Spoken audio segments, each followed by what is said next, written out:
Matemática 12º ano, Função exponencial e logarítmica, aula 5. Sumário e pré-requisitos.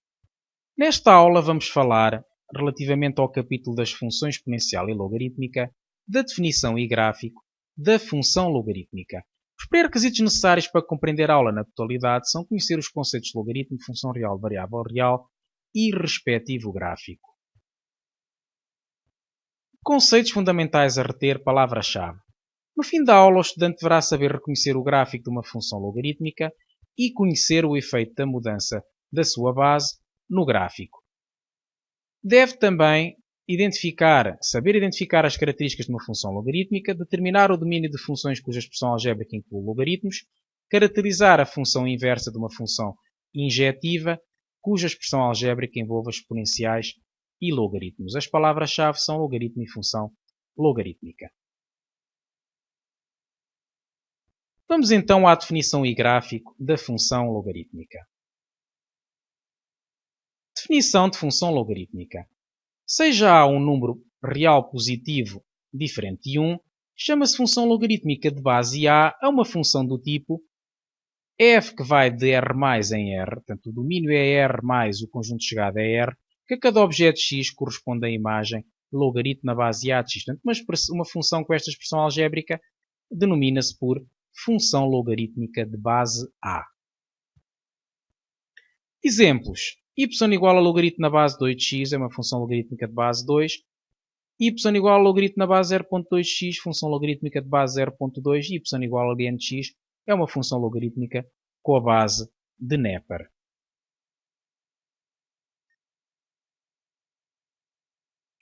Uma vez que y igual a logaritmo na base a de x é equivalente a ter x igual a levantado a y, por definição de logaritmo, para todo o x pertencente a R mais e y pertencente a R, nós concluímos que a função logarítmica é a função inversa da função exponencial. Portanto, esta observação é particularmente útil para relacionar as duas e as suas propriedades. Portanto, a função logarítmica é a inversa da função exponencial e podemos utilizar as características da exponencial para obter as da função logarítmica. Na figura seguinte está representado o gráfico de uma função logarítmica definida por fx igual a logaritmo na base a de x quando a é superior a 1. Temos, portanto, um gráfico este aspecto, que se obtém diretamente do gráfico da exponencial de base a superior a 1.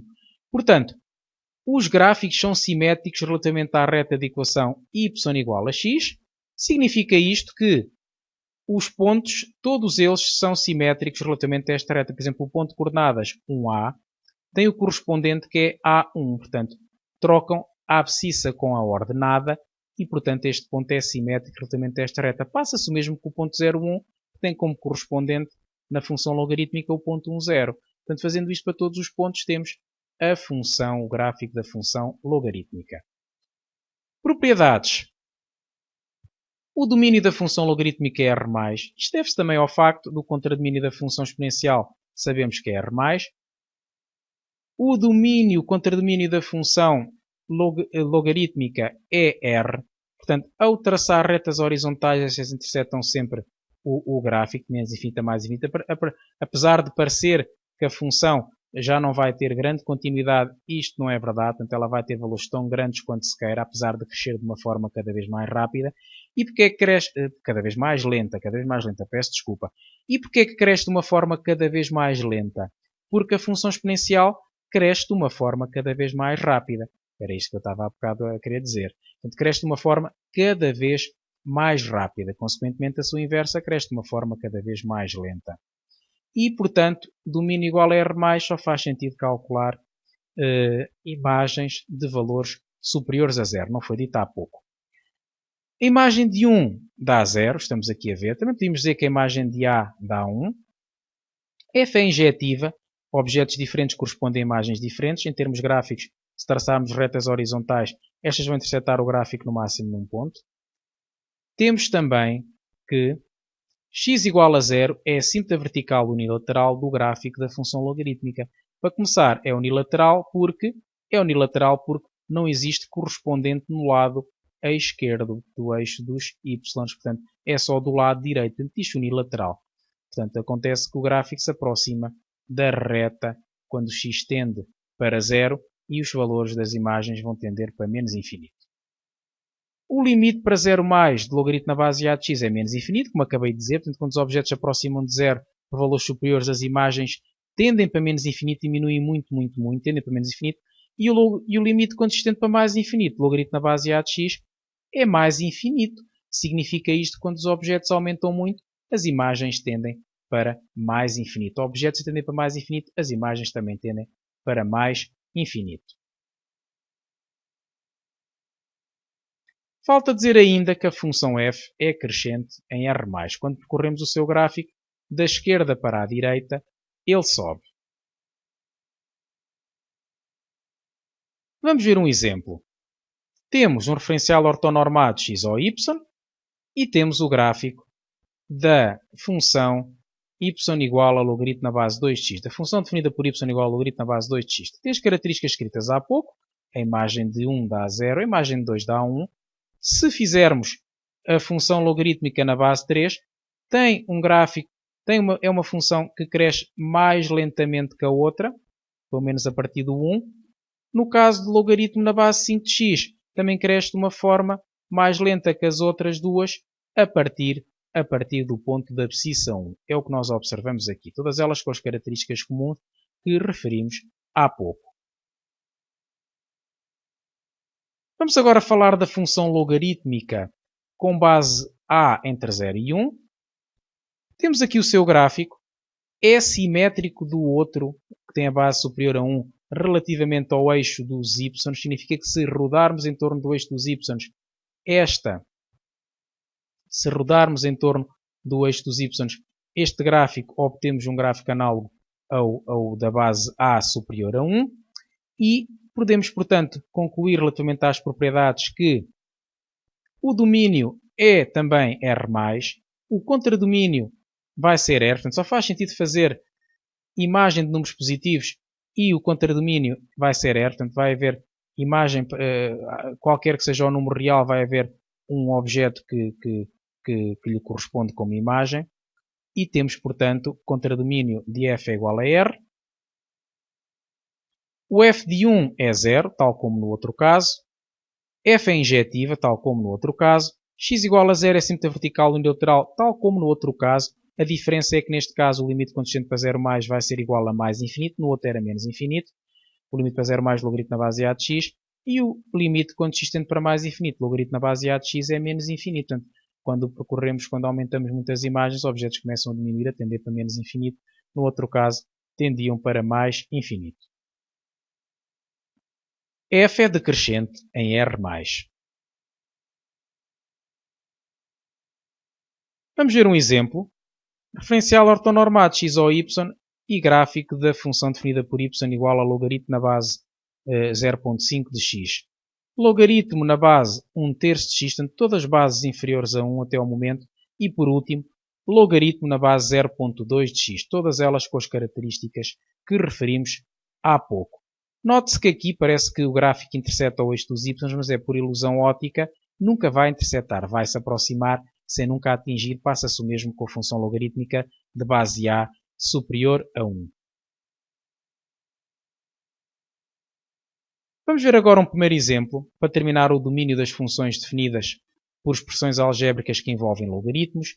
Já sabemos que só existem logaritmos de números positivos, daí que no primeiro caso temos que o domínio é o conjunto dos números reais tais que 3 menos x maior do que 0. Portanto, o argumento do logaritmo tem que ser maior do que 0, de onde sai imediatamente que o x tem que ser inferior a 3 e, portanto, temos que o domínio vai ser da função f de menos infinito a 3 aberto. Portanto, tem que ser maior do que 0, não pode sequer ser 0. No caso da linha B, nós temos que, além de um logaritmo, também temos um denominador. Portanto, vamos ter que ter x² menos 4 maior do que 0 e, em simultâneo, o denominador tem que ser diferente de 0. E, por isso, vamos ter que resolver uma inequação do segundo grau e resolver uma equação. Temos, portanto, que, igualando a 0 a equação associada a esta inequação, sai que x² é igual a 4, ou seja, x igual a mais ou menos 2. De seguida, traça-se a parábola representativa da função, do gráfico da função quadrática. Portanto, e temos, portanto, y igual a x² menos 4. Um esboço apenas, um que tenha em conta apenas os zeros, que é para nos apercebermos do sinal. Queremos saber quando é que x² menos 4 é maior do que 0 e observamos que isso acontece de menos infinito a menos 2, reunido com de 2 a mais infinito. Temos, portanto, que x² menos 4 maior do que 0 é equivalente a ter x pertencente ao intervalo que referi, portanto, menos infinito a menos 2 reunido com 2 a mais infinito. Como x mais 5 diferente de 0 nos conduz a x diferente de menos 5, ficamos, portanto, com de menos infinito a menos 2 reunido com 2 a mais infinito, excepto o menos 5, portanto, menos 5 esse que pertence a este primeiro intervalo. Portanto, vai ser este o domínio da função g. Função h. Temos um logaritmo no numerador, logo o seu argumento tem que ser maior do que 0. Temos um logaritmo no denominador, logo o seu argumento x menos 2 tem que ser positivo também. Temos um denominador, e o denominador tem que ser diferente de 0. Ora, aqui temos, portanto, a conjunção destas três condições vai nos conduzir ao domínio da função h. Temos, portanto, x maior do que 0 e x maior do que 2, e agora temos que resolver esta última condição. Vamos igualar a 0, que é para depois escolhermos o 0 que obtivermos. Isolamos o logaritmo no primeiro membro e agora aplicamos a definição de logaritmo. Fica, portanto, x menos 2 igual a 4 elevado a 1. X menos 2 igual a 4 elevado a 1. Aqui temos então, de onde sai que x é igual a 4 mais 2, que é igual a 6. Portanto, vai ficar, relativamente a esta condição, x diferente de 6. Vamos ter, portanto, de 2 a mais infinito excepto 6, uma vez que x maior do que 0 e x maior do que 2 é equivalente a ter x maior do que 2, dá, portanto, 2 a mais infinito excepto 6. É este o domínio da função h. Neste segundo exemplo, vamos caracterizar a função inversa das funções que estamos a visualizar. Vamos ter, portanto, no primeiro caso, que começar por observar que o domínio da função f vai ser igual a r. Isto conduz-nos ao contradomínio da função inversa. Nós sabemos que o contradomínio de uma função inversa é igual ao domínio da função original. Portanto, o contradomínio de f menos 1 vai ser igual a r. O passo seguinte é determinar a expressão algébrica da função inversa. Vamos igualar a expressão algébrica de f a y e tratar de isolar o x. Temos, portanto, 2 levantado a x menos 1 é igual a y mais 4. Podemos aplicar logaritmo na base 2 a ambos os membros. Fica, portanto, quando fazemos x menos 1 igual a logaritmo na base 2 de y mais 4. Outra maneira é aplicar a definição de logaritmo. Note-se que nós estamos habituados a fazer que y mais 4 é igual a 2 levantado a x menos 1. Ora, aqui temos. Certo? Portanto, a definição ao contrário dá precisamente a passagem de uma exponencial para um logaritmo. O que eu disse há pouco é que se aplicássemos logaritmo na base 2 a ambos os membros, logaritmo na base 2 de 2 levantado a x menos 1 é x menos 1. E o logaritmo na base 2 de y mais 4 fica simplesmente logaritmo na base 2 de y mais 4. Com isto conseguimos isolar o x. Basta passar agora o 1 para o segundo membro. Fica, portanto, x igual a logaritmo na base 2 de y mais 4 mais 1. E, portanto está o x isolado. Está o x isolado. E concluímos que a expressão algébrica vai ser da inversa f menos 1 de x igual a logaritmo na base 2 de x mais 4 mais 1. Temos, portanto, a expressão algébrica da função inversa de f e sabemos que o seu domínio é de menos 4 a mais infinito, uma vez que x mais 4 tem que ser maior do que 0, e ficamos, portanto, com o domínio da inversa que é de menos 4 a mais infinito. Nestes casos, exponenciais e logaritmos, podemos sempre achar o domínio no fim. Funciona sempre. Há outros casos na matemática mais complicados, que requerem outros cuidados, mas aqui vai funcionar sempre. Portanto, e vamos ter que o domínio da inversa é de menos 4 a mais infinito e a função inversa pode-se caracterizar deste modo. Tem como domínio de menos 4 a mais infinito, contra domínio R, que a cada objeto x corresponde à expressão da sua inversa, que é logaritmo na base 2 de x mais 4 mais 1. No caso da função g, o domínio vai ser de menos 1 a mais infinito, uma vez que x mais 1 tem que ser maior do que 0, o equivalente a x maior que menos 1. Portanto, o contradomínio da inversa vai ser precisamente o mesmo conjunto, menos 1 a mais infinito. Vamos achar a expressão algébrica da inversa, igualemos a expressão algébrica de g a y e vamos tratar de isolar o x. Comecemos por isolar o logaritmo no primeiro membro, passamos, portanto, o menos 3 para o primeiro membro, fica y mais 3 igual ao logaritmo na base 2 de x mais 1, que é equivalente ao logaritmo na base 2x mais 1 igual a y mais 3. Agora, aplicando a definição de logaritmo, sai que x mais 1 é 2 elevado a y mais 3. E temos, portanto, que o x isolado fica x igual a 2 levantado a y mais 3 menos 1. E, portanto, agora podemos concluir que a expressão inversa de g vai ser definida por 2 levantado a x mais 3 menos 1. Portanto, o que se fez foi trocar o x por y para obter a expressão da inversa final. Temos, portanto, que o contradomínio de g da inversa de g vai ser R, uma vez que esta expressão está definida em R. É possível fazer isto neste tipo de funções exponenciais. E a caracterização vai ser, portanto, g menos 1 tem como domínio R contradomínio de menos 1 a mais infinito, que a cada objeto x corresponde g menos 1 de x igual a 2 levantado a x mais 3 menos 1. Função h tem como domínio de menos 2 a mais infinito. De facto, x mais 2 maior do que 0 é equivalente a ter x maior que menos 2. Portanto, o contradomínio da função inversa vai ser de menos 2 a mais infinito. Temos assim que agora determinar a expressão algébrica da inversa de h. Igualando hx a y, fica y igual a 3 menos 4 ln de x mais 2. Isolamos o logaritmo no primeiro membro. Fica, portanto, algo deste tipo. E agora aplicamos a definição de logaritmo. Ter ln de x mais 2 é o mesmo que ter logaritmo na base e de x mais 2. E a definição de logaritmo conduz-nos a x mais 2 igual a e elevado ao segundo membro. O segundo membro foi reescrito numa outra forma mais conveniente. Portanto, fica o simétrico do numerador e o simétrico do denominador. Fica um pouco mais simples. E, portanto, o x é igual a e levantado a 3 menos y sobre 4 menos 2, passando o 2 para o segundo membro. E a expressão da inversa ficará, portanto, a que resulta de colocar no lugar deste y um x.